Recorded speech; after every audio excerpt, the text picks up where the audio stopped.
ભાઈ થોડીક આર્થિક મદદ દીકરીઓના નાના ભાઈ માટે નાસ્તો 3 બેનભાઈ છે અને માતા માટે ફ્રૂટ, કારણ કે માતાને છે કેન્સર. તો આ બધી વસ્તુ આપણે ફટાફટ પહોંચાડવાની છે તમારા બધા ભાઈઓની મદદથી.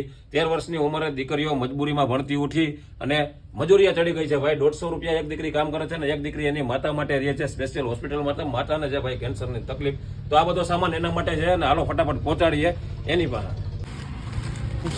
તમામ સામાન નાખી દીધું છે ગાડીની અંદર. જે એક બાજકામાં ખાલી નાસ્તો છે અને એક બાજકામાં બધું કરિયાણું છે. ફટાફટ ભાઈ પહોંચીએ આપણે પરિવાર પાસે. તો પહોંચી ગયા છે ભાઈ આપણે ફટાફટ અહીંયા જામજોધપુરની અંદર જ્યાં રહે છે અને અહીંયા એક નાનો ભાઈ છે, બેન છે એને જેને કેન્સરની તકલીફ છે. આ એની છોકરી છે જે એનું ધ્યાન રાખે છે મમ્મીનું ખાટલા ઉપર. આ નાનો ભાઈ છે એ ભણે છે અને એક દીકરી છે એ મજૂરી કામે જાય છે. પછી આપણે જે કંઈ સામાન લઈ આવ્યા હતા એ બધો સામાન આપણે અહીંયા રાખી દીધો. આ બધી વસ્તુ ભાઈ તમારા બધા ભાઈઓના સપોર્ટથી થાય છે. તો ખાસ કરીને જે કંઈ થાય મદદ કરજો, વિડીયોને શેર કરજો અને ફૂલ વિડીયો વિશાલ આહિર યુટ્યુબ ચેનલમાં જોવા મળી જશે ભાઈ. તો ખાસ કરીને જોવાનું ભૂલતા નહીં.